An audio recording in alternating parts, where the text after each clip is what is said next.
کے پی کے حکومت کی جانب سے ساوری آبشار پر ایک پاور پلانٹ لگایا گیا ہے۔ یہ ان 350 مائکرو ہائیڈرو پاور پلانٹ میں سے ایک ہے جس کا وعدہ کے پی کے حکومت نے کیا تھا۔ چند لاکھ روپیوں سے شروع ہونے والا یہ منصوبہ تقریباً 100 سے زیادہ گھروں کو سستی بجلی 24 گھنٹے فراہم کرتا ہے۔ پلانٹ لگنے کی وجہ سے آبشار کا منظر اور زیادہ دلکش ہو گیا ہے۔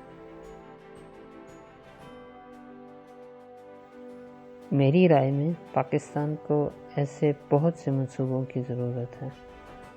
آپ اپنی رائے سے ہمیں آگاہ کریں۔